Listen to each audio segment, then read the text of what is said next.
I've listened to Valentine by Snail Mail for years. And I listened to it once yesterday. Welcome to Spin It. Happy Valentine's Day.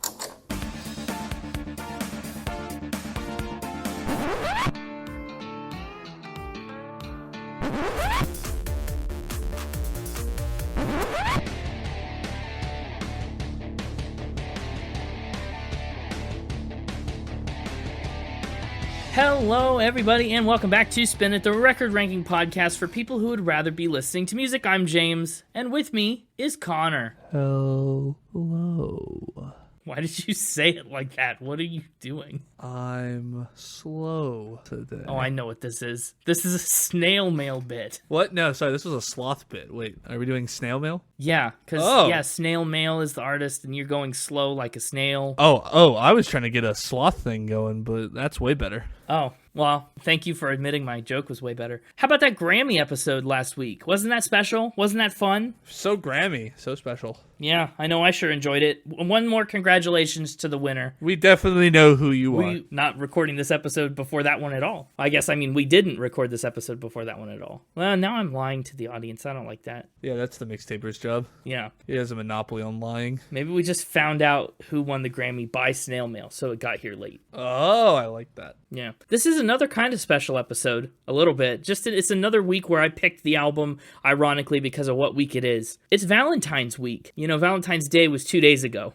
I couldn't put this episode out before Valentine's Day because of the Grammy special, so I just put it here after Valentine's Day. But it's still, Valentine themed. Well, it's kind of thematic. Thematic? You're usually late. What? And so, again, snail mail comes late, so... Oh, I think you're right. You know what? This is a fitting snail mail kind of day. I don't know.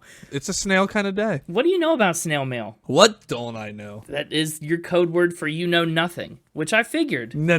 I know everything. Ask me a question about snail mail. I got an answer. Any question? Any question. I got an answer. How many days did she spend in rehab in 2020? None. Okay, so you have wrong answers. Well, I didn't say I had right answers, did I? No, you didn't. That's true. I found the first fact that was in my personal notes that you probably didn't have access to on the shared document. Because I knew otherwise what was going to happen is you were just going to read my notes. I almost went and opened your personal document, but it would have shown me as in it. So that would have been cheating. Yeah, and I'm not a cheater. No, not on Valentine's Day. Of all days. Of all days. Never, but of all days, today, no cheating. So I can't help. Then I guess I'm doing it by myself.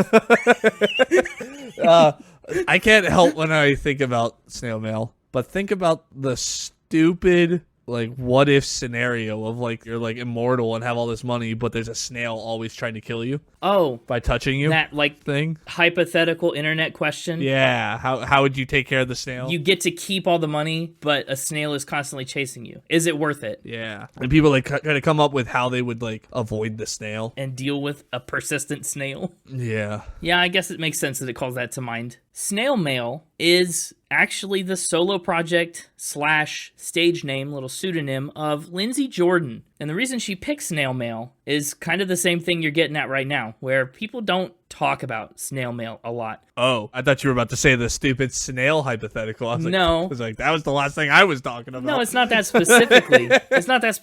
It's just that it's an expression that's fallen out of use. Yeah. She said, I just don't hear the phrase thrown around a lot by young people. So it was one of those things that popped into my head, and I thought it was cute. And it rhymes. We love a rhyming name. Yeah, I love a good rhyme. Although I can't think of any other rhyming names off the top of my head. What? You can't think of any other rhyming names? No, just that are related to the podcast. For me to say we love rhyming names, I have no proof of that. What about Milli Vanilli or Leonard Skinner? Well, we did. You're right. Leonard Skinner, we did do. That's true. AC/DC? That was kind of cheating. That's not a rhyme. Chumbawamba? Oh, we did talk about Chumbawamba. Okay, yeah, we love rhyming names. Have we talked about Ram Jam? We haven't talked about Ram Jam yet. No, we did talk about Black Betty and Ram Jam on our bracket elimination. Oh, yeah. So there you go, Ram Jam. The rhyming names keep coming. And they don't stop coming. Anyway, Lindsey Jordan, Snail Mail. Lindsey Jordan was born in a suburb of Baltimore, Maryland in 1999. She started playing guitar when she was 5. What year? 1999. Just checking. Checking why? Make sure you kept your story straight. Kept my story straight that she was born in 1999? Yeah, I did. Yeah,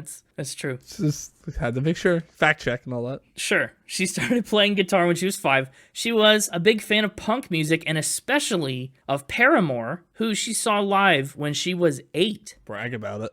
2007. Fact check. Just keeping my story straight. That was in 2007. Brag about it? I am jealous. I know. I want to see Paramore live in 2007, but I missed the boat. Dude, 2008, Connor wasn't even born yet. That's true.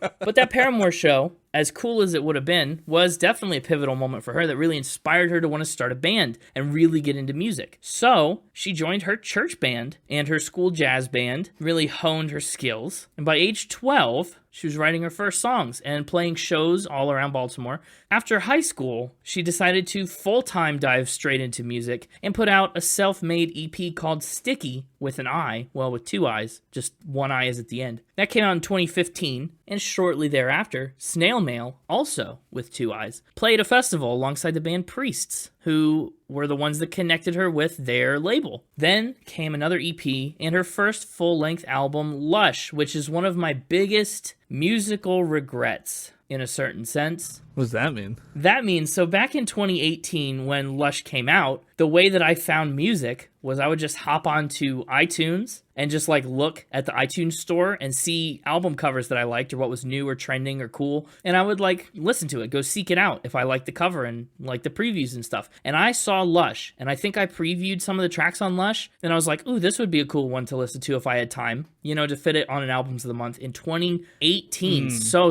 long ago. And I didn't. And I still haven't, to be honest.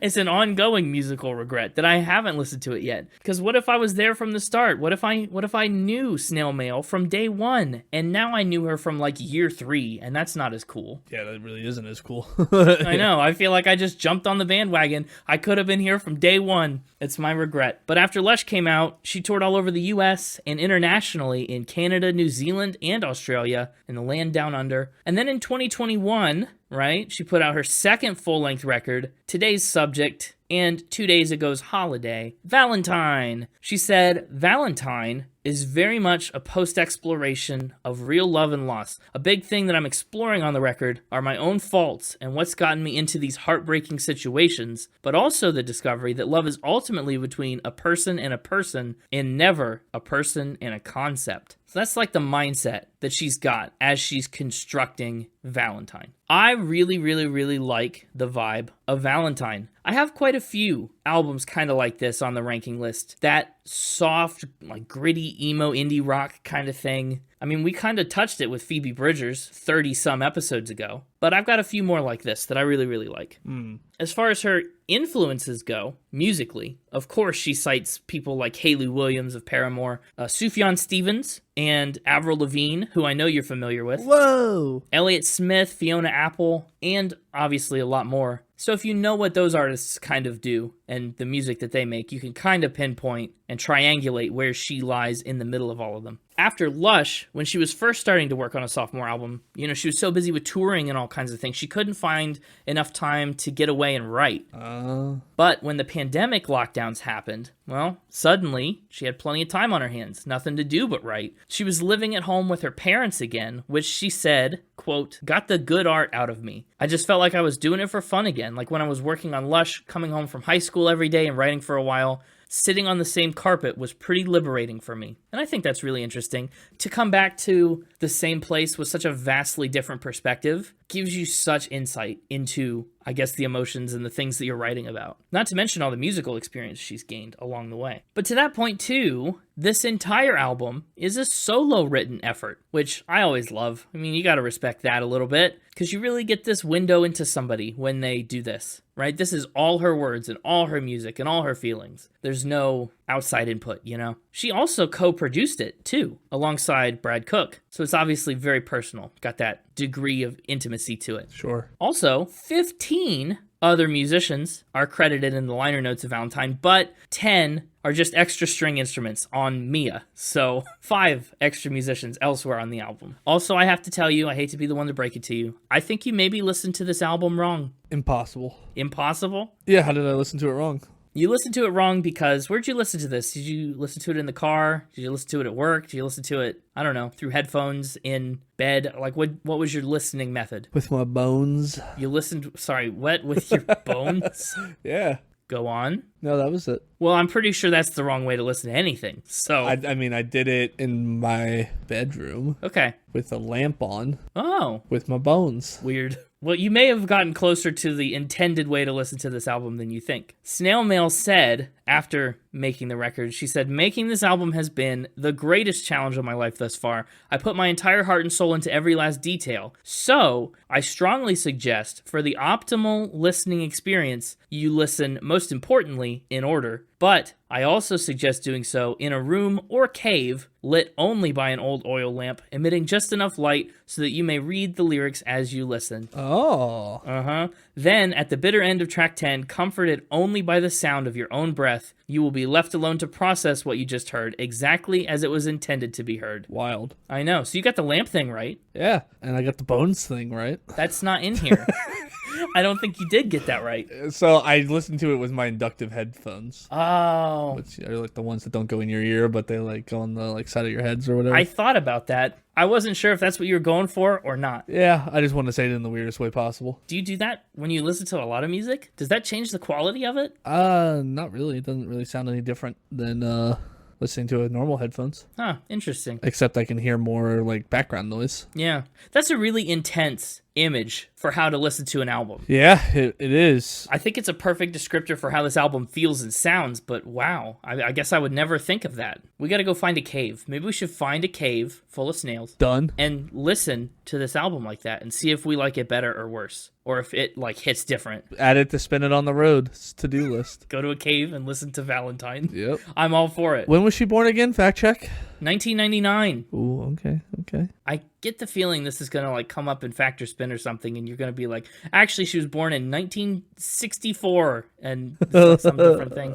I don't know. Either way, I don't think we're done with that yet. It's weird to think about that she's so young. Yeah, it is. Isn't it? So successful. Like, we have not done that many artists younger than us. No, not many. A few. Like, one hand, a few. But I'll be honest. I've heard a lot of albums by artists younger than us that I don't love. Yeah. And then there's this one. This is like its own kind of beast. And it's also, it's not like she's that much younger than us. But still. I mean, yeah, she's not that much younger, but still younger. Right. Like at my current age, at my current level, I can't imagine putting out this album. Like, think about it. You said she was signed at like 17 or something like that? Well, her first EP came out in 2015, which is when she would have been 16. Yeah, but I think she was officially signed when she was 17. Probably. Her first album came out in 2018. She was 19. It's only a couple of years. Think about what you were doing when you were that age. Not this. It is impressive. I can't wait till we do an artist that like got discovered while this podcast already existed. So then the answer to that question would be, well, this. We were recording this episode. Yeah, we can pinpoint exactly where we were. Yeah. Well, I'm impressed, you're impressed, and critics were also super impressed. The album was a huge critical hit. Valentine got a Metacritic score of 88. It also got a lot of nods as one of the best records of 2021. Rolling Stone put it at number 32, Pitchfork at 15, Entertainment Weekly at number 6. The New York Times and USA Today both put it at number 3, which is remarkable. And I can't even believe, like, this is an album that you, and I'm sure plenty of other people, just haven't even heard of. And it was one of the best albums of the year, like 2 years ago. That is crazy. It's shocking to me. But I hope you're hearing about it now. And if you're not, turn the volume up. Why are you having so quiet? Because they're listening with their bones. Put it in your ears. No, the bones are good. Have you ever tried inductive headphones? Not for long. I just, like, tried on a pair in a Brookstone before they went out of business. Fair enough. They seem cool. I'm content with listening by lamplight in a cave, so there. Valentine also did pretty well on the charts, by the way. Peaked at number 61 on the Billboard 200, but it climbed to number 6 on the top rock albums chart. It also hit number 35 in the UK and Australia, number 7 in Scotland. Pretty reputable. Also, sad trivia tidbit, she was gonna tour both the US and the UK in support of Valentine after its release, but she had to cancel after she discovered that she had to have surgery for polyps on her vocal cords, which is no good. But the surgery went well. She recovered, and that's where she's at today. You know, post-Valentine, she's just played at Coachella. In late 2023, she did actually put out a little EP of demo tracks that got cut from Valentine. Oh. Yeah, well, I guess there's one track that's not on Valentine. The Valentine singles, the people who didn't make the cut. Yeah, the non-Valentine's Day tracks. I also believe that Snail Mail launched a Valentine Fest event in Baltimore. I don't know if that's happened this year, 2024, just recently, but it did at least happen in 2022. Anyway, super cool to have your own event. As far as accolades go, obviously still a new career. She was only born in 1999, so plenty of accolades to come, but a few major nods already, including 4 Libera Award nominations for Best Rock Record, Best Breakthrough Artist, Record of the Year, and Best Alternative Rock Record. And there's an absolutely huge award that I just learned about when I was prepping for the episode. In 2023, Rolling Stone named Lindsey Jordan the 242nd greatest guitarist of all time. Whoa. Yeah, and I'm not contesting that, because frankly, I just don't know enough to know. But I really don't think that Valentine shows that off in the slightest. Like, if you told me this album is by the 242nd greatest guitarist in the world, I wouldn't expect it to be like it is. But that's not to detract either from the achievement or from the album. That's just a really massive award. They only give out one of those. It's true. There's only one 242nd greatest guitarist of all time, and she's it. I mean, you know who's right above her? I don't, actually. Keith Urban. Really? Wow. That blows my mind. I really love Keith Urban's guitar playing. Do you know who else is around her? Tell me more. Around her that you would know. Yeah, who's she better than? Who's she above? Andy Summers is 250. Ricky Wilson's 247. Paul Simon, 246. Paul Simon. Wow. A lot of names I don't recognize that maybe you would. Probably. But that's what I got. That's Snail Mail. That's Lindsey Jordan in the nutshell. Now it's time for the mixtaper to come and ruin my week by telling me true facts or blatant lies about Snail Mail, and I have to guess which is which. And if this goes anything like Gopher Day went, I expect we'll have at least one spin about snails. But we'll have to wait and see. I'm worried about it, but I'm on the lookout for it, so maybe I'll be prepared. Like a Boy Scout. Yeah, a Boy Scout who knows his snails. Bring out the mixtaper. Hey, it's me, the mixtaper. Hello, mixtaper. How you doing? I am dastardly. Are you just repeating the snail bit that Connor tried to do? What? No, Connor did a snail bit? No, I'm doing a sloth bit. No, okay, but that doesn't... Why would you do that? You hate sloths. Trying to conquer my fear. Okay, sure. Mixtaper, I have to be honest, I don't know if I know a lot about Snail Mail in terms of, like, your caliber of information. Okay. I'm afraid. You should be. I know. Starting up. Okay, up first. She was born in 1969. I knew it! I knew it! Kidding. I knew this was gonna happen. I just heard you tell Connor that earlier. Oh. She has weird teeth. She has weird teeth? Yep. That seems like less of a fact and more like a situation where you're making a commentary about her teeth. Yeah, well, that might be the case. Does she say that she has weird teeth, or are you calling her teeth weird? Because that's kind of mean. I mean, it was under What's a Weird Fact About You section of an interview. Okay, so her weird fact about herself is that she has weird teeth. Well, that she has extra strong teeth. Oh, extra strong? That's a good kind of weird to have, I guess. They're not strange so much as they're just different than most teeth. What do you mean strong teeth? How strong? Resilient, maybe. Resilient? In one dentist visit, she broke 3 dental drill bits. Wow, what? Oh, that is resilient. She broke 3 dental drills with her teeth. Yep. How often does that happen to normal teethed people? What a sentence. I mean, it's never happened to me. I think I got normal teeth. How often do your teeth get drilled? A couple times I've had to get the drill in there. Fair enough. Why? Does she know why her teeth are super strong? She drink a lot of milk and build up that calcium? All the milk that's supposed to strengthen your bones just went right to the teeth. It just went straight to the teeth. I mean, they're the only bone that gets it directly, right? The rest of the bones got to get it from the body filtering it or whatever, right? I mean, the teeth get it straight on. The teeth get to take a bath in it. Yeah. Although I don't think that's how it gets into the teeth. I don't think teeth have properties of absorption. You don't know. You're not a teeth expert. No, that's true. But no, I don't know if she knows why they're stronger. I don't know if there really is an answer to that question. I don't know if how would you know, really? So she breaks 3 dental drills. What's the dentist say? I mean, he can't charge her for that, right? Probably they Could. No, probably not. That's probably just like an operational expense. Probably can't charge for that. I mean, the first one I wouldn't charge for. The second one, maybe, but the third one, I mean, Like, come on. You got to be doing something. Like, what are you hiding? Is one of your teeth made of quartz? Like, what's the deal? Are there any other ways that her teeth are weird, or are they just strong? Just strong. Okay. You know, one thing I do kind of know about Snail Mail is that she's a hockey player. Okay. Or she was at one point. Hockey players are notorious for teeth problems, and she doesn't seem to have any teeth problems, which would reinforce this fact. However, here's the other problem I'm having, and forgive me. Okay. Snails also have weird teeth. Oh, I guess they do. Do they? They have a lot of teeth. I guess that's weird. Yeah, they do. Yeah, and they're weird, and I would guess, and I don't know. I could totally see this fact starting off as you doing research into snails' teeth and realizing that they're so hard for what they are, like in proportion to their size or what a snail can weigh. Also, why is this a random thing you know about snails? How is this something you know about snails?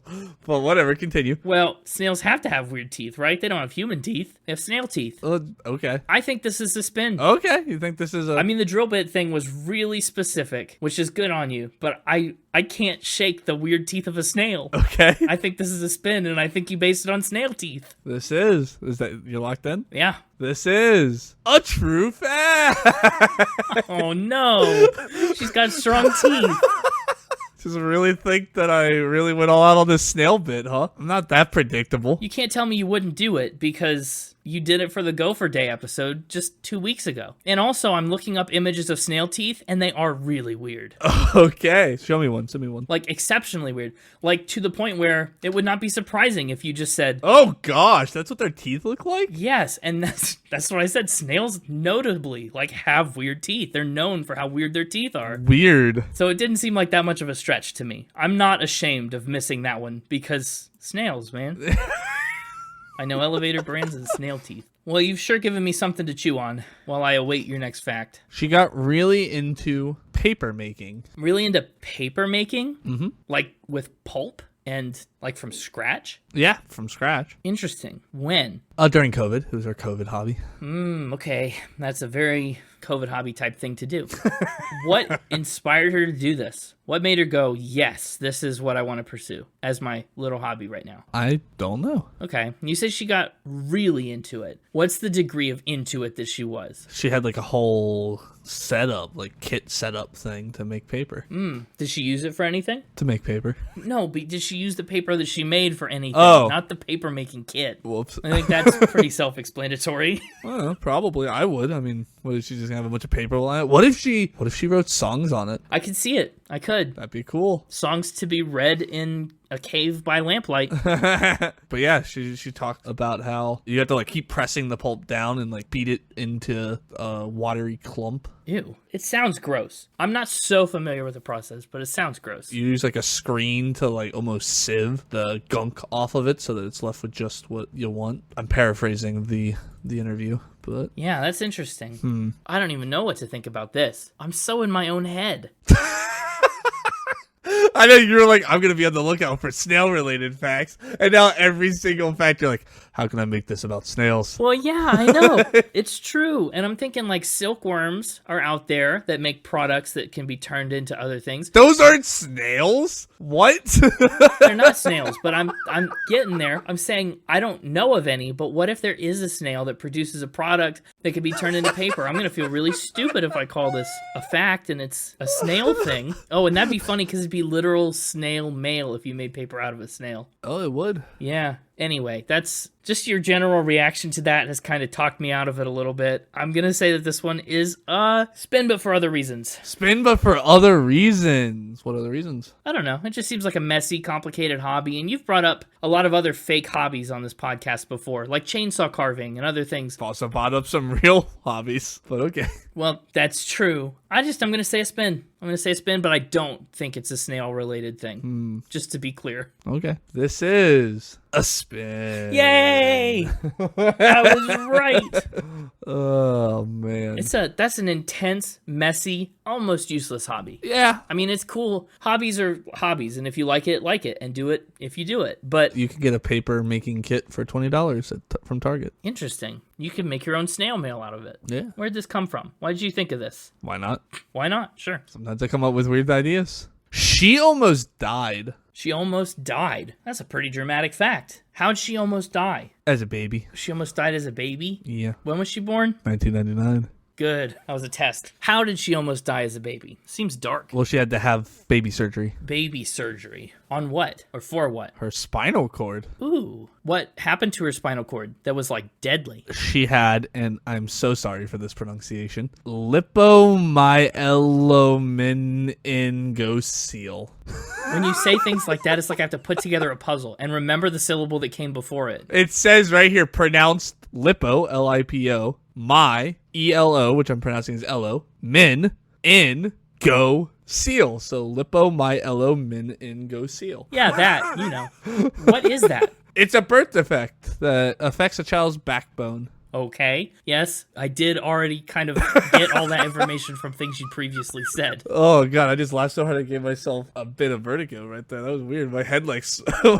Careful, you might give yourself a lip and that to go, wow, must be really funny today. Apparently, so this is what's interesting about it. It happens to 1 in every 10,000 babies in the U.S. That seems decently common. And is slightly more common in girls. What are the side effects of it? Like, what's the almost died part about it? If left untreated, it like attaches itself to the spinal cord and eventually pulls it apart. Oh my gosh. Yeah. And so if 1 in 10,000 people in the U.S. has this, how often... It's usually caught early enough that it's easily removed, but hers was not caught till 6 weeks after she was born. Oh, so that, yeah, it sounds like it would complicate things. But it didn't. Sounds like they got it okay, since she's alive. This is hard. Medical things are tricky. Do you think this could be in any way related to her teeth? Oh, maybe all the like strength of her teeth. Like that's why her spinal cord was so weak. Yeah, all the good stuff went to the teeth.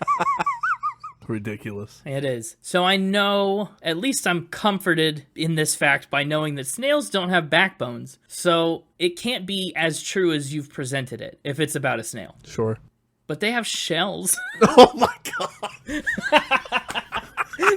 Snails have a very prominent bony feature on their back. I don't know.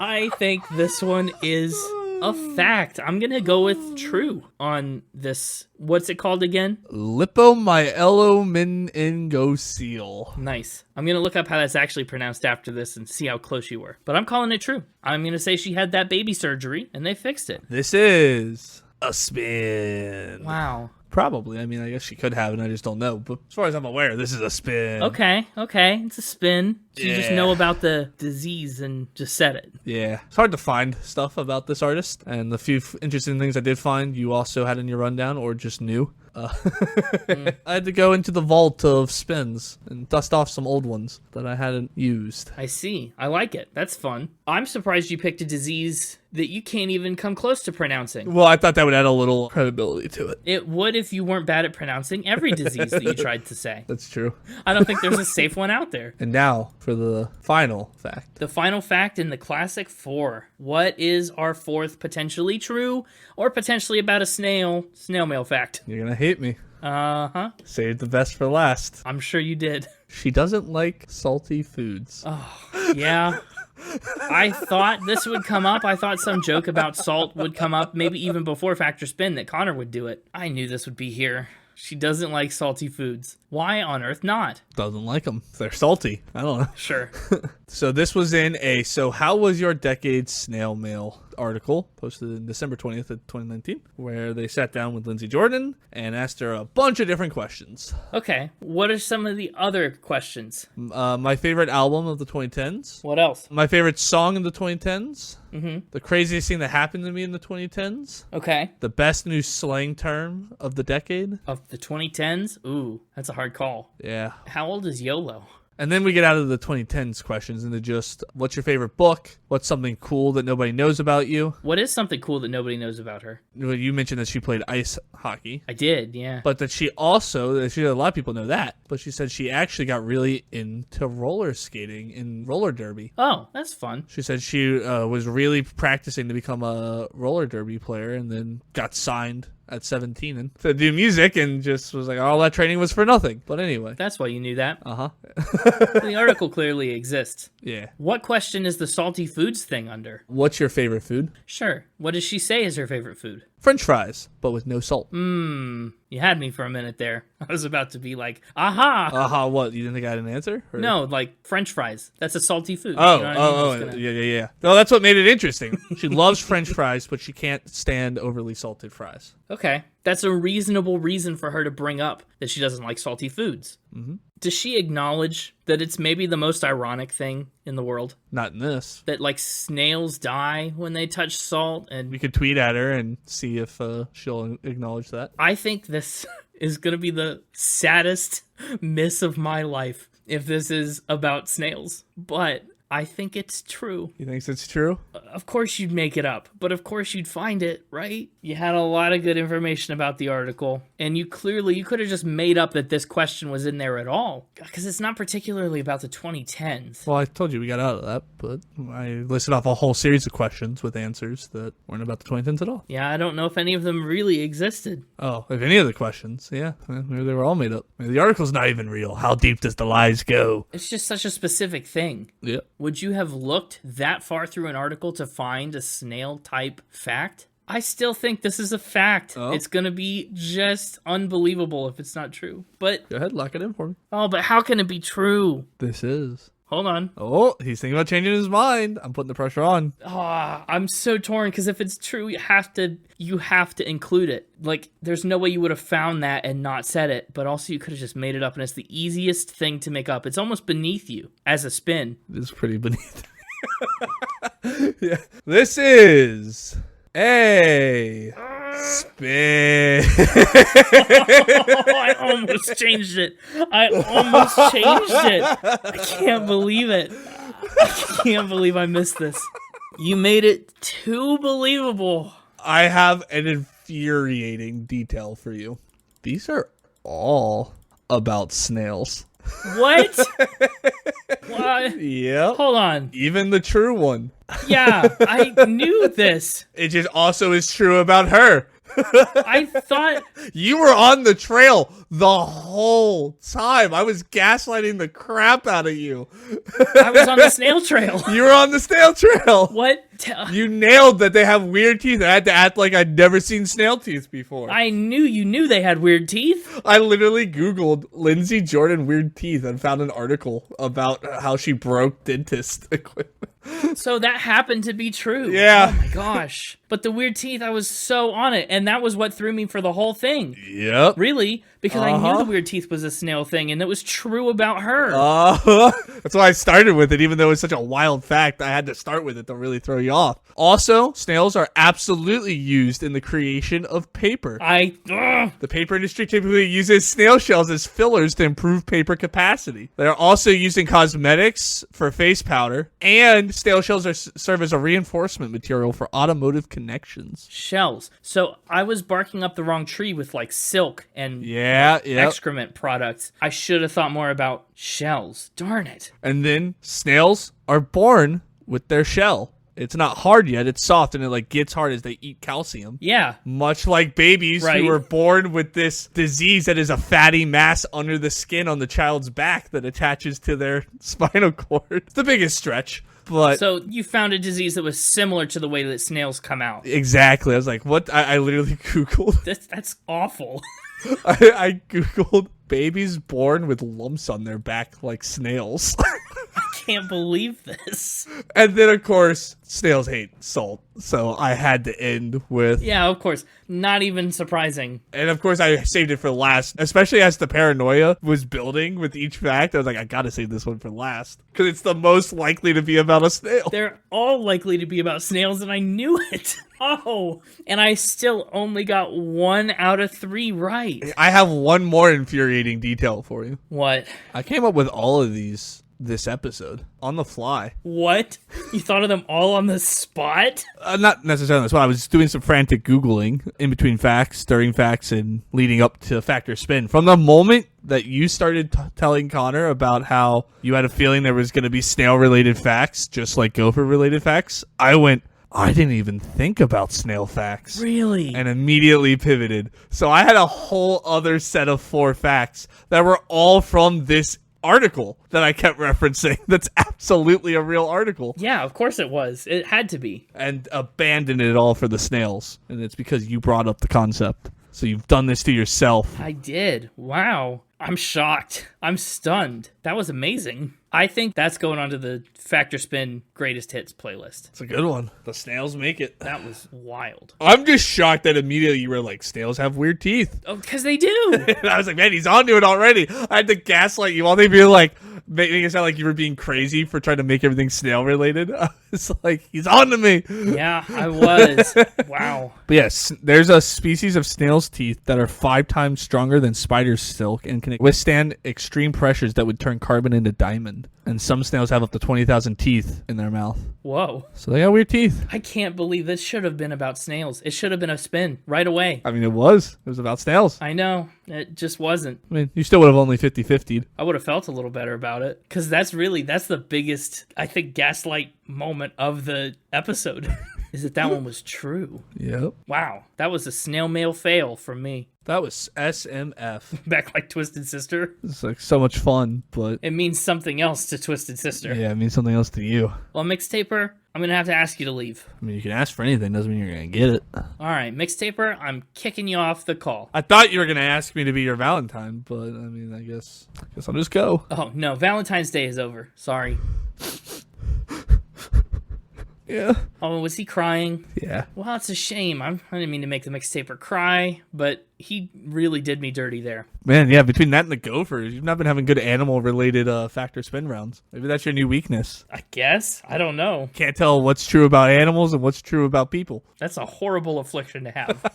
But hi, welcome back to Connor. Let's talk about this album cover. Let's. It's very pinky and reddy, Valentine's colors. I really like the fringe. Is it fringe? What's it called? The thing on her neck. Whatever that is. Collar? It's some kind of fancy collar. It's an excellent decision. What a look. What a look. It's interesting. It is. I think it matches the album in vibe and intensity. I guess at the time that I listened to this, I hadn't really seen what she looked like, and it's not what I pictured. No? What did you picture? A snail? Yeah. I don't know what I pictured, but it wasn't pink sports coat with fringy around the neck. She looks like, okay, you know what she kind of looks like in this image? And it may be what she's going for. I don't know. It looks like the nerdy kid ready to go to prom. Oh, whoa. You know what I'm saying? You know the image I'm picking of, like stereotypical, like Yeah. like pop culture, like if like a TV show or movie is doing a prom scene, and like the kid comes and he's got like the suit and the flowers on, and it gives me nerdy prom vibes. Okay, I like that. And honestly, kind of fits with the theme of like heartbreak and Valentine and, you know, romance and falling out of love and introspection that kind of comes with that situation. I can see it. Can definitely see it. But yeah, I guess we should talk about the 10 tracks that make up Valentine. I have listened to them all so much. I've been having this album on repeat for like an actual week, if not more.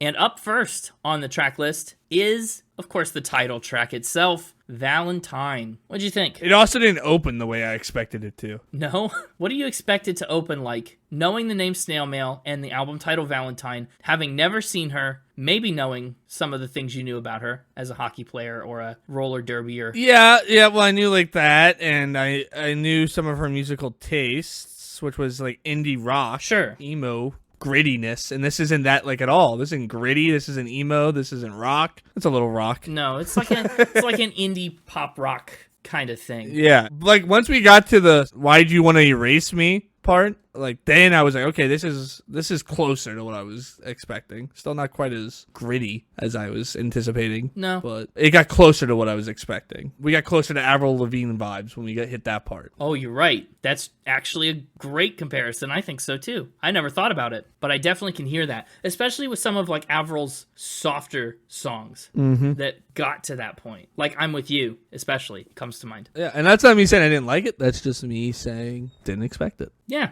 Well, actually, the part you mentioned, the chorus, was a late addition. Valentine was originally called Adore You before that chorus came about, and they came up with it in the studio. Whoa. Yeah, the demo of Adore You, the original Valentine, is on that recent EP that I talked about. So you can go hear what it kind of sounded like. According to Snail Mail, super emotional and slow. And it is. So I think that chorus is a very necessary addition, and such a great one. Valentine is all about a relationship that fell apart from one side. She's still kind of stuck on this person, but the feeling is absolutely not reciprocated. So she's just standing there waiting to be found again sometime when her ex changes her mind. It's really such an interesting concept. Apparently her mom's a lingerie model as well. Oh, interesting. Didn't know that. And they have a song in The Sims 4. What, Snail Mail? Yeah, apparently. Wow, that's awesome. Is it one of those songs that got dubbed in Simlish? The Factor Spin research department is getting back to me a little late. Apparently. This is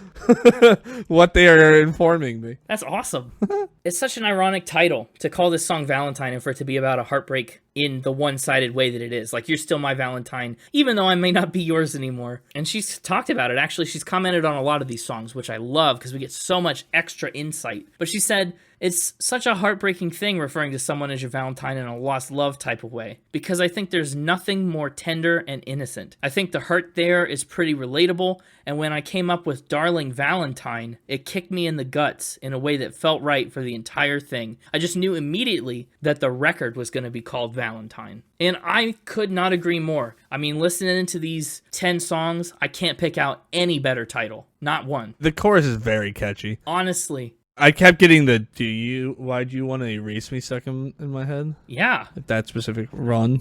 It's a very catchy run. It gets stuck in your bones. Yeah, my bones. I think the chorus is one of the best parts of this song, and so I'm really glad that it was conceived and added. Darling Valentine is great. Love it. And, according to the numbers, it's the most popular song on the album, Spotify play-wise. Who cares about those?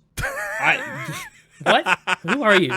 But yeah, also I agree. I don't think it's my favorite song on the album at all. Well, not at all. No, that was just me. They're just me being silly because usually I'm the one that brings those up. Right. Well, I will say that one of my favorites, probably top 3, if not higher than that, is track 2. Ben Franklin. Yeah? Is such a good song. It's one of the ones that I was initially hooked on from this album. Loved it. And still do love it. She wrote Ben Franklin after a 45-day trip to rehab in late 2020 that you may have remembered me telling Connor about earlier. Or, well, wait. Asking Connor about earlier. Wait, I'm Connor. What? Yeah. Why'd you refer to me in the third person? No, I was talking to the audience on that one. Sorry. Oh. I mean, they're here too, but later. Oh.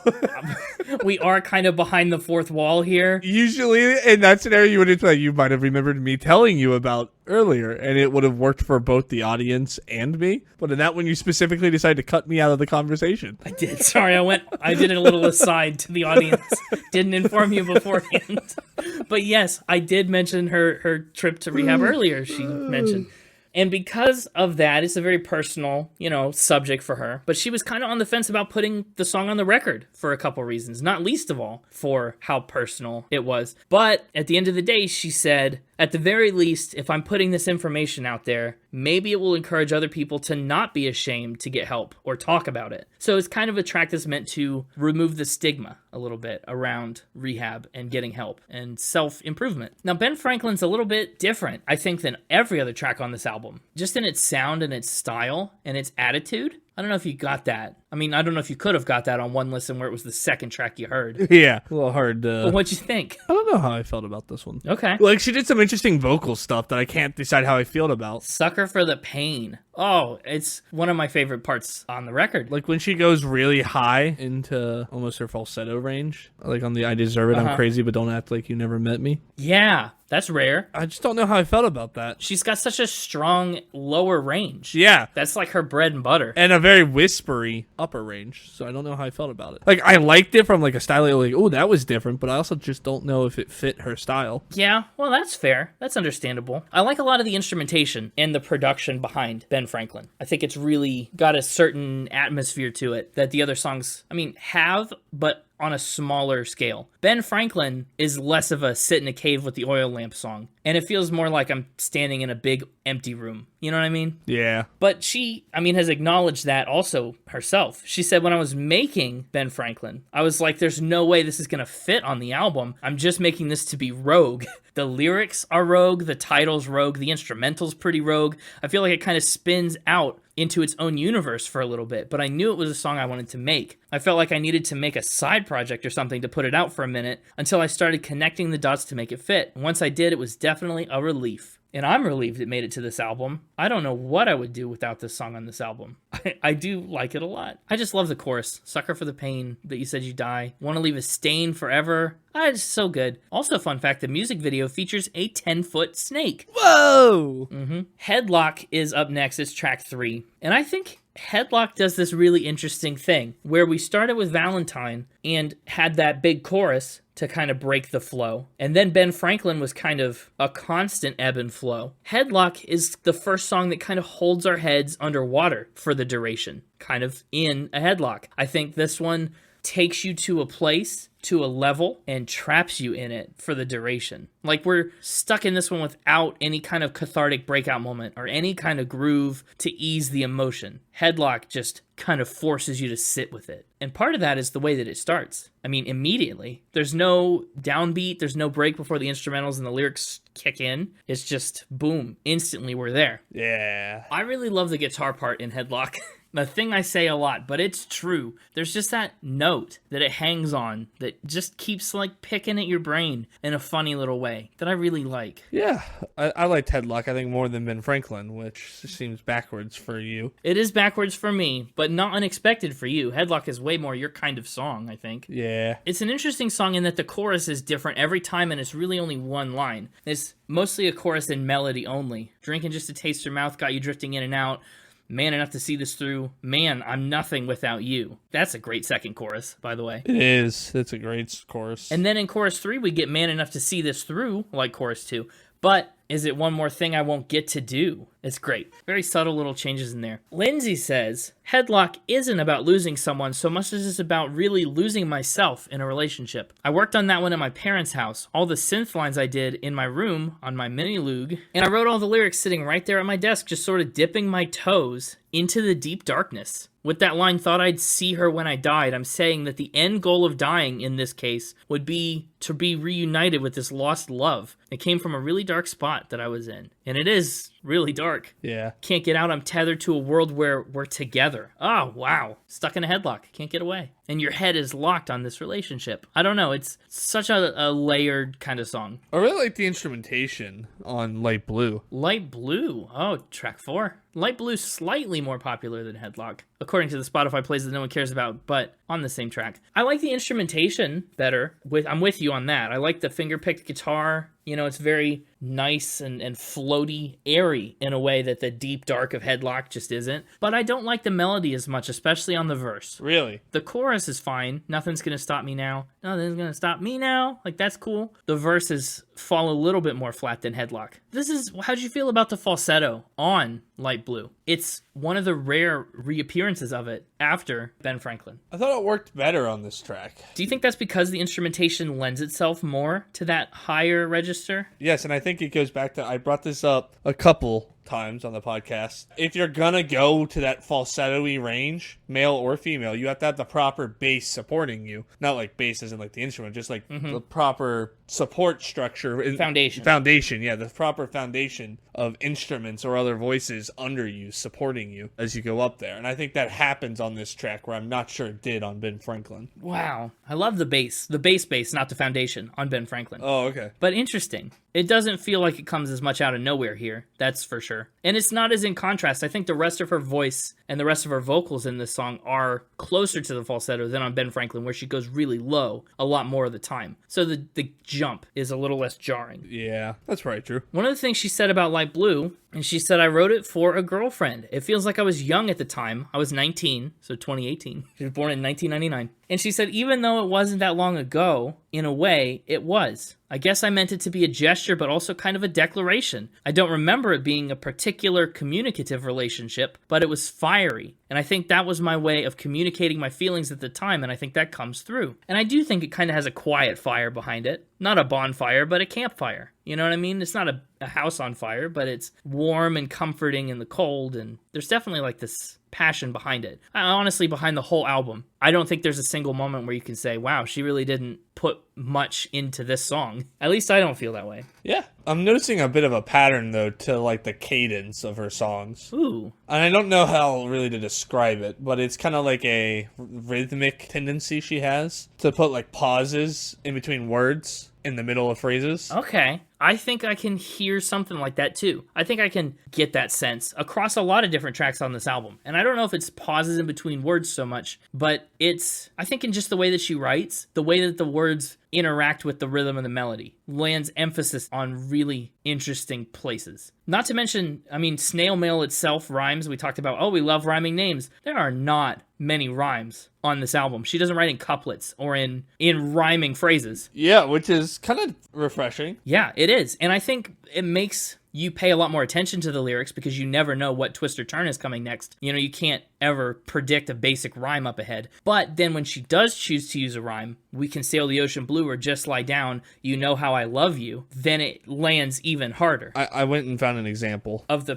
pattern that you're talking about? Yeah, so around like the 240 mark, she sings, everything we do, everything we try, but she puts a pause in between those two.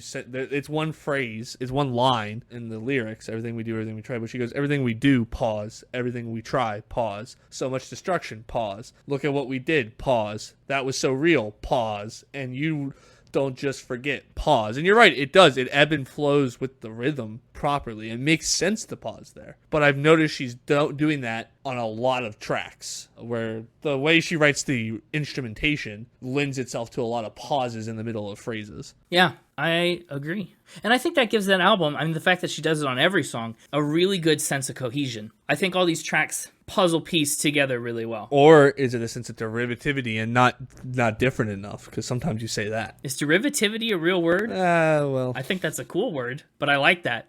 I guess it could technically be maybe a little derivative, but I think it's because sometimes on albums that you don't like as much, you complain that it wasn't different enough, that it was too much of the same thing. And that's true. But I think there's so much other different stuff happening around the melodies and the vocal rhythms that you don't notice it as much. It's there, but like underlying everything else that's going on. But I've liked all the songs on this album so far. The first time I ever picked up the album, way back in 2021, Ben Franklin was the hook track, right? Nowadays, when I listen to this album, I think it's Forever, parentheses, Sailing.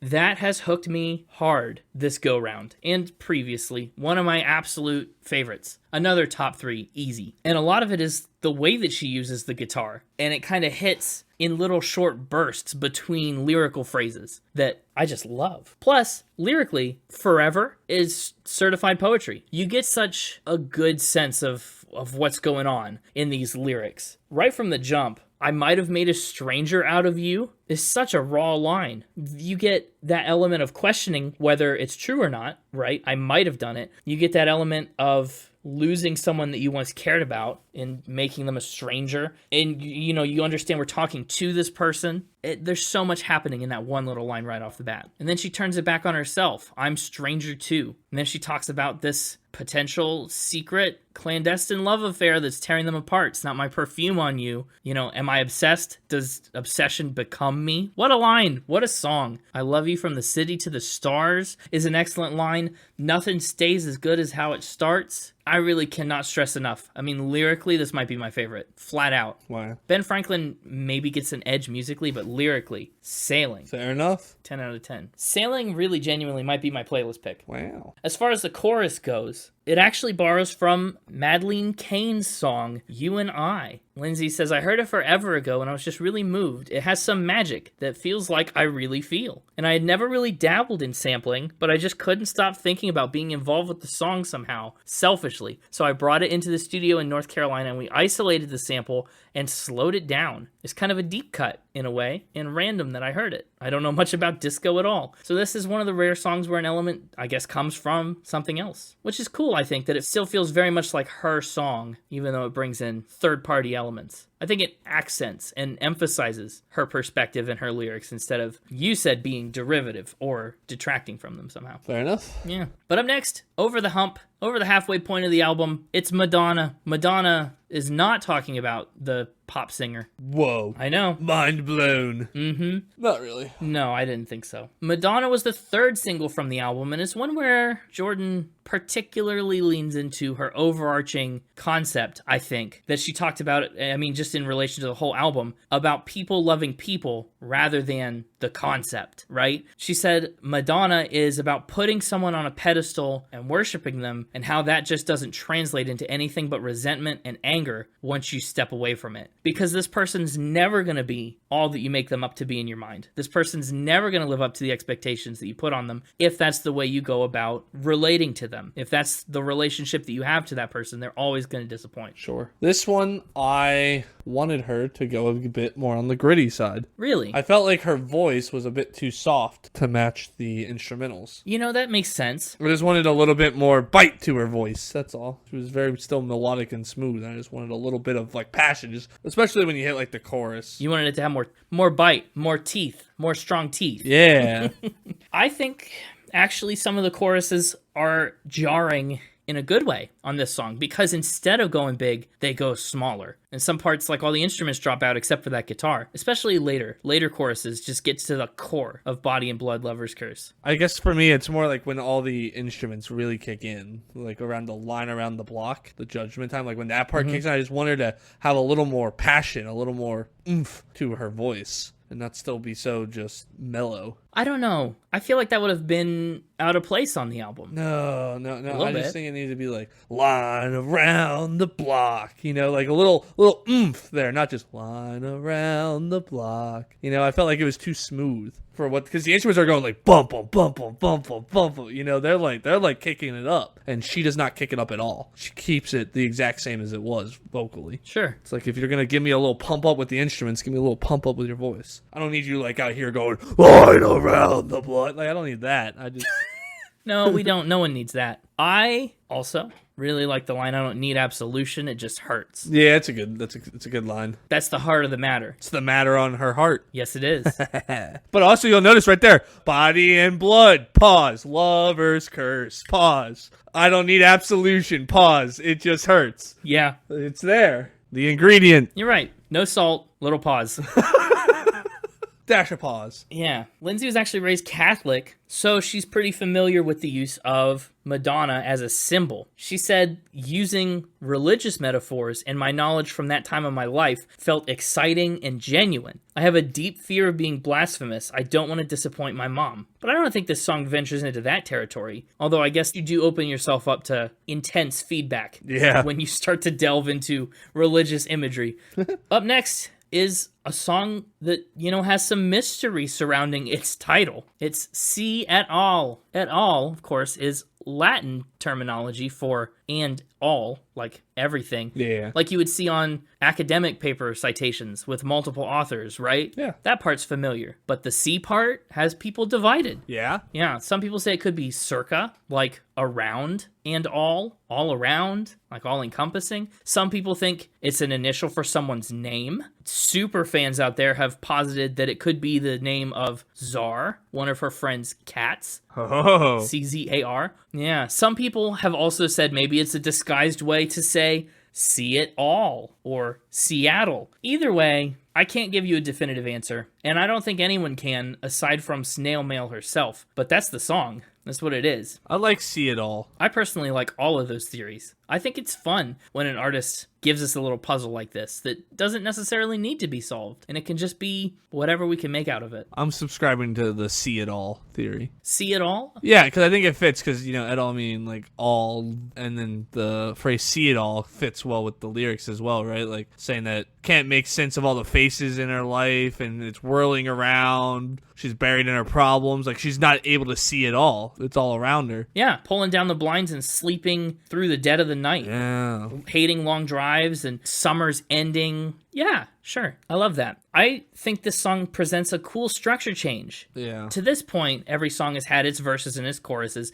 See It All changes into just 5 straight verses. So if you go to kind of the end of the song, I mean, it's present elsewhere, but I just took note of it at about the 2:40 mark. She says, both buried in problems, baby, honestly. Mm-hmm. And like, there's like some intensity to her voice, right? The way she hits some of those words, it's not just the smooth, monotone, glossy lyrics that we had on the last track. So that's kind of what I was referring to when I said Okay. I wanted a little more passion, just a little something there, a little spice, not salt. No. Although I guess she does like salty food because that was a spin. Is salt a spice? Salt is okay. Yeah, absolutely salt is a spice. Anyway, that's not an argument I want to have right now.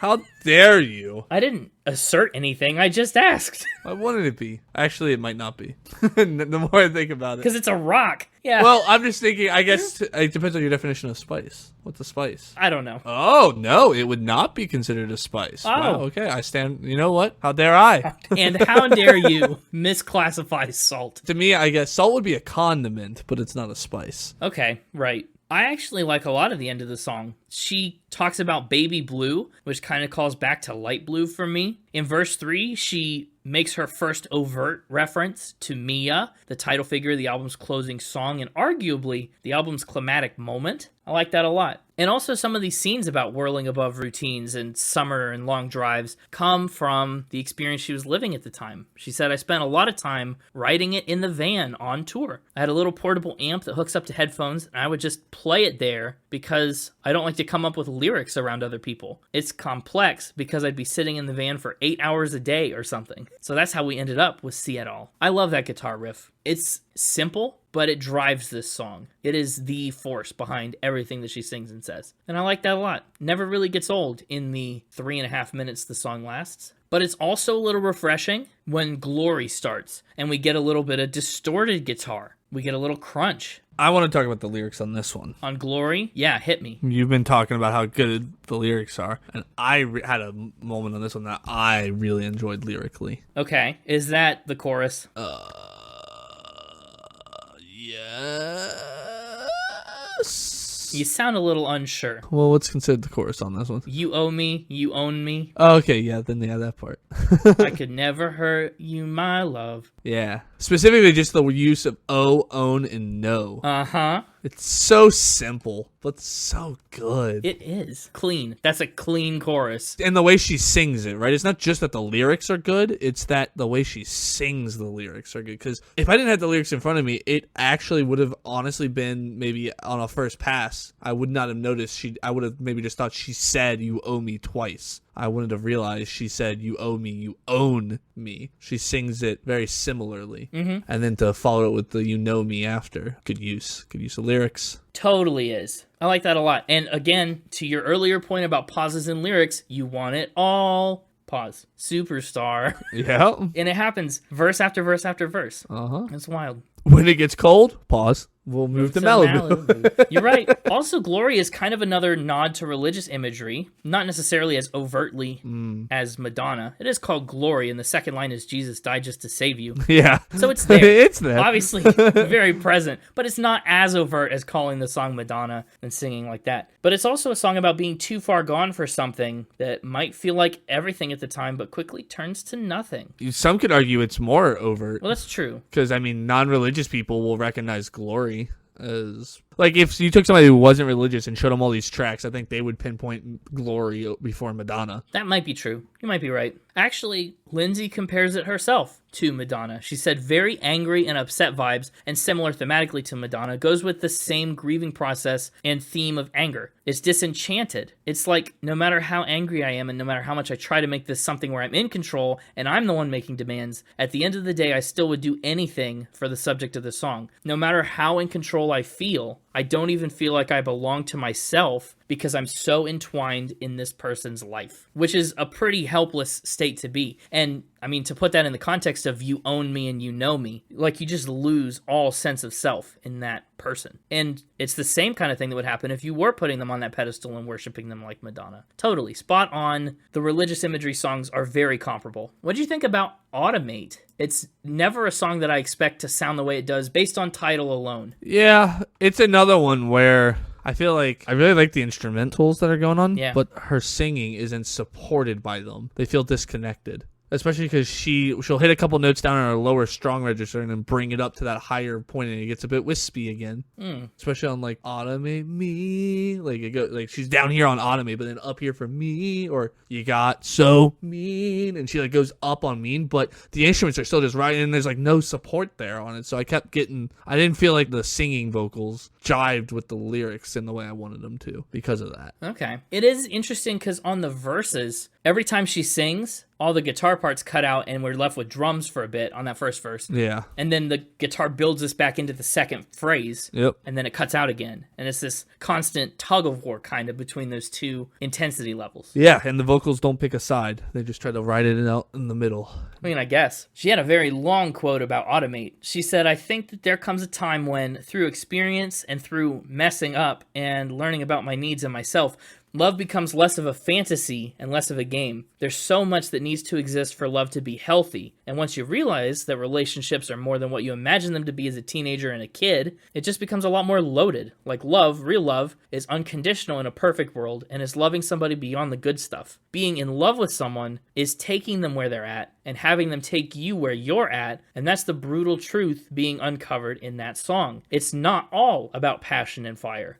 So while we had passion and fire songs like Light Blue, this song kind of digs into more than that. And I love the way that she does it through this turn of phrase, automate me and I'll never find a love like this. As in, if you give me love in a way that I don't have to actively pursue it, then it can never be this deep and this real and this good, which is, I think, conceptually one of the best moments on the album. Just that sentiment that she hits at in Automate is unparalleled anywhere else. It's something you have to work for, and if you don't have to work for it, it's going to be inauthentic. I love that. Actually, she called the outro to Automate her favorite part of the entire album. Do you agree with that? I guess I couldn't keep her fire out, and I'm like your dog. Automate just didn't do it for me. No, not any of it. Really?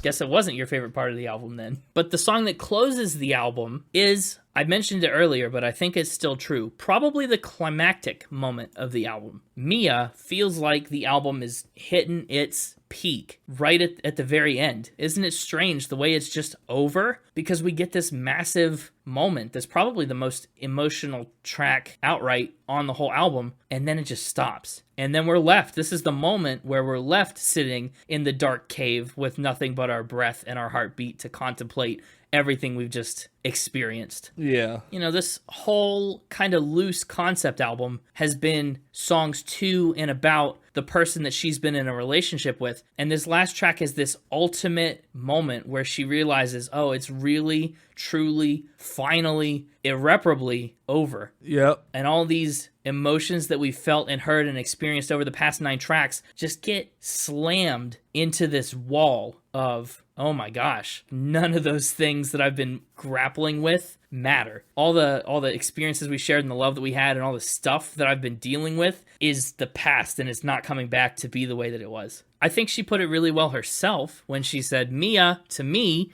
represents the feeling when you break up with someone and then you wake up the next day and for a second you forget that it happened. And then you remember, it's like, oh no, it's the sonic manifestation of that horrible day after feeling. She said, it's almost a rude way to leave people at the end of it, but I didn't want it anywhere near the beginning, near Darling Valentine, right? She said, it's this horrifying It Is What It Is song that wraps up the stages of grief naturally and subconsciously. And I think that's just it. Bingo. That's exactly what this song does. And it sneaks up on you. I don't think the gravity of Mia really sets in until you really think about it. Maybe that's what my problem was. You didn't really think about it? Did you not like it? This is the ballad of ballads. I really enjoyed the instruments.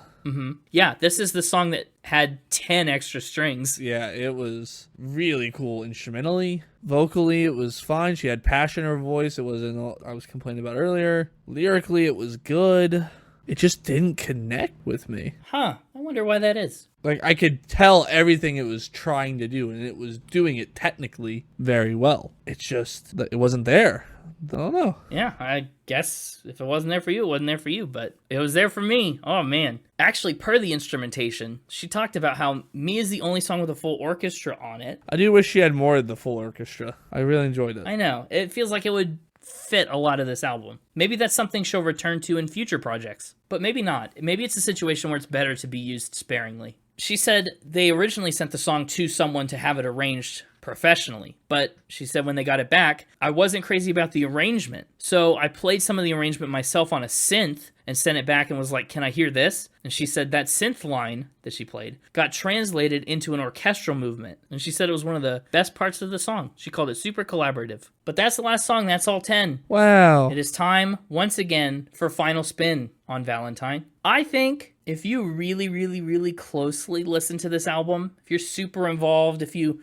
put on your bone headphones and sit in your cave, I feel like it's like going into a trance for half an hour. It's a really captivating kind of album. It's got a lot of emotional lyrical depth, a lot of interesting and unexpected turns of phrase, especially, like, once again, bolstered by missing rhymes. I like that a lot. I'm just really, really impressed by the quality and the maturity of the songwriting, by the raw emotion, by the production. I think Valentine is the whole package in a lot of ways, and I really enjoy it. Musically, I'm giving it a 92. That's it. I just like a lot of these melodies. I like the consistency of the breaks between phrases and whatnot. Fair enough. I think she plays to her vocal strengths very, very well with the melodies that she chooses, but all of them are very memorable in their own ways. Even if it's just the way that you remember a phrase because of the way it was sung, like "Why You Wanna Erase Me," you just remember it because of the melody. Yep. Lyrically, 89. We've talked a lot about the lyrics. I like them a lot. Instruments and production, 91. There are some curveballs in here, but I don't think we ever get curved out of the flow of the album. And she's the 242nd best guitar player in the world. What's not to love about instrumentals? Overall vibe, 90. I like the loose concept. I like the Heartbreak record style. I like the just general way that it is, I guess. So yeah, overall score is getting a 91.6. And it's ending up on my ranking spreadsheet at number 60. Number 60. Top 100, but not quite top 50. Yeah, not quite top 50. That's true. As a matter of fact, it is sandwiched directly between Childish Gambino's Awaken My Love from episode 80 and Kings of Leon's Walls right below from episode 0, which is really interesting. Walls got a 91.5, so it's 1/10 of a point below. But Childish Gambino got the same 91.6. And it actually was a tiebreaker on the instruments and production, as a matter of fact. So that's what put Awaken My Love just a tiny, tiny little bit above Valentine for me. Also interesting, as far as 2021 albums go that I've ranked, Halsey's If I Can't Have Love, I Want Power, and Kings of Leon's When You See Yourself are the only two 2021 records I've ranked higher so far. Wow. I know. So it's a stellar record. Remember when I said all those places named it the top 3 record of 2021? I guess it was for me too. But I'm really curious to hear where it landed for you. Sometimes these unknown artists that you're coming in totally blind on are big wins, and sometimes they're big losses, and I feel like this one's walking a tightrope straight down the middle. Do I get all my picks this week? Yes, you do. I think I've contradicted myself. How do you mean? I think I said something during the track-by-track analysis that I'm now going to invert. Whoa, you're backtracking. I don't remember if I said it about track 2 to track 3 or track 3 to track 4, but we'll get there. This album, I enjoyed it. I thought you would, yeah. Wasn't a stinker. That's good. I didn't expect it to be a stinker. I mean, this is a lot of like ballady songs, emotional songs. I see why you really like it. It fits your vibe. Yeah, it does, I think. I don't think it fits my normal listening vibe, though. It's like what I said on Mia. Technically, it's doing everything correct. Ballads and good instruments and interesting lyrics. But there's a disconnect that I had, at least on my one listen. Maybe that'll change. Maybe I just wasn't right in the right headspace. I was using a lamp instead of a gas lantern or whatever she said. So maybe that threw me off. Maybe it did. Maybe it was the Bones. Maybe it was the Bones. I mean, I've listened to other ones with the Bones, and it's been fun. What are you contradicting? We'll get there. What are you walking back? I'm giving this one. Oh, scores. I'm giving this one 7 broken dentist drill bits out of 10. 7, really? I think that's more or less my expectations. I mean, I said it was somewhere on the line between something you really liked and something you really didn't, and I think 7 represents that. Now, where in the 7s does it go? Yeah, it's gonna go right above Childish Gambino, right below the band. Oh, now that's really interesting because I put Childish Gambino right above it. Yeah, I had to go listen to a couple of the tracks on Childish Gambino to figure out how I felt. Yeah, what did it? What was the deciding factor? As I was just clicking on the tracks to start them, I couldn't remember most of them. Well, in fairness, it's been 50 weeks. Yeah. Like, it's been a year. So I did this for Olivia Rodrigo, the band, Childish Gambino, and Ingrid Andress. And like Olivia was hitting, I was like, oh yeah, banger, banger, banger, you know? And then the band, I was like, across the great divide, you know? Yeah, you know some of them. And then I hit Childish Gambino, I was like, oh, I kind of recognize that one. Stay woke. And then Ingrid Andress actually recognized a lot of those, but the fact that I kind of hit the wall at Childish Gambino, I was like, I guess that's where it goes. Well, you know, that makes sense. That's a good enough way to do it. It's your rankings, your choice. Yeah. I despise playlist picks this time. Yeah? Yeah. What do you want for the playlist? Well, I gotta give you my top 3 first. Of course. In album order, Valentine. Wait, what are you backtracking on? Did we get to that yet? No, we're getting there. Okay, because the reason I keep bringing it up is because I think we're just likely to forget about it, and I want to make sure that's addressed. No, I haven't forgotten about it. Don't worry. You're going to leave the audience hanging. In album order, Valentine. Don't erase it. Headlock. Oh, I agree. It's a good song, but the skips. Yeah, I know, I skipped Ben Franklin. And here's what I don't remember. I made a comment, and I don't remember if I said I maybe I didn't backtrack. Did I say I liked Light Blue better than Headlock? You did, I think. Because I'm giving Light Blue my honorable mention, which is backwards from what I said. Oh. But when trying to rank my top 3s, I think Light Blue gets honorable mention. Okay. And then my final top 3, pick number 4 in my top 3, Forever. Oh. Yes, good. Wow, so the back half of the album got no love. Yeah, and that's what kind of held it down in the 7s. I think it was in 8 territory, and then it kind of slipped on the back half. That's interesting, because Madonna and Glory are 2 of the biggest songs on the album. I know. Well, I don't need Absolution. It just hurts, you know? So what's your playlist pick from those 4? Almost the first 4 songs on the album. You just skipped Ben Franklin. Yeah. You said you're going with Forever, right? Forever would be one of my picks. Ben Franklin, I would really love to be the other one, but obviously I can't expect you to pick that. I think I'm picking Valentine. I think I'm picking the title track. Okay. It's either that or Headlock. I don't fault you for that. Headlock's really grown on me just over the course of the episode. Yeah? But Valentine has that great chorus hit where it's got that passion to it, where that Avril Lavigne section to it in the chorus that I kind of talked about. Yeah. So yeah, I'm going Valentine. Okay. It's such a hard decision. Ben Franklin is the 3rd most popular song on this album. Forever, to say it one way, is not. We're not picking what's most popular. We're picking what your favorite is. I know. I think Sailing just has this quality to it. I mean, we talked about how Ben Franklin kind of stands out and stands on an island a little bit from this album in terms of the way it sounds and is produced. Yeah, it's not really representative of the album. It's not. And if I'm picking a representative track of this album, Forever has some excellent lyrics. And it's got those pauses that we talked about. It's got instrumental flow, like builds nicely. I think I'm going to take Forever. All right. 2021 me that listened to this album and loved Ben Franklin would be disappointed in 2024 me that's shifted perspective. But you know what? That's growth. Well, luckily, 2021 you is dead. Long live 2024 James. Well, man. May his reign last a full year. Actually, his reign's going to last a little longer because of leap year. I mean, it's still just a full year. Which is coming right up, by the way. Leap year. Next episode is our closest episode to leap year. Yeah. It's the one time that you get the extra day. But that's going to do it for this Valentine special. I'm pretty happy with that. This was a fun episode, and man, this album can finally exit my brain. Maybe. Woo! Happy late Valentine's Day, audience.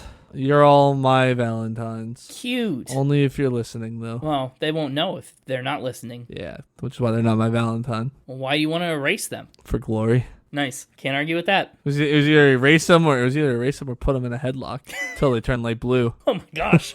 That's not good. Tell them where they can listen to more of us if they're stumbling across us for the first time. Yeah, if you're finding us for the first time, you can find us everywhere you listen to podcasts. And if you want more Spin It content, you can find us on social media where we'll post pictures of snail teeth and snail mail teeth, maybe. At Spin It Pod, official on Instagram, at Spin It Pod on X, and on the web at www.spinitpod.com for all the Spin It content, bonus and otherwise. And be sure to tell a friend. Tell a friend who has really strong teeth. Yeah, tell your strongest toothed friend about the podcast this week. As always, don't tell them why. Let them figure that out when they listen, but tell them about it. Yeah, just tell them about it and don't let them know that they're the friend with the strongest teeth. Just keep them guessing. And we will see you next week for another exciting episode that's going to dent the year of healing, I expect. But that's okay. okay. Sometimes healing is just about understanding where you're coming from. Who said that? Who are you quoting right there? Me. Fair enough. I think I made that up. I don't know. Either way, tune in next week to hear us say more things. And until then, keep spinning. Fact check. When was she born? 1999. I'm excited that next week is going to be a non-special episode. Yeah, we've had a lot of special episodes in a row here. I mean, we've kind of done 3 in a row here. We did Gopher Day, and then we did Grammy Day, and then we did Valentine's Day. Yeah, and now we're doing Leap Day. And I think next episode is going to be the most unspecial episode we've ever done. It's going to be so normal. And in its own way, that makes it special. We'll find out.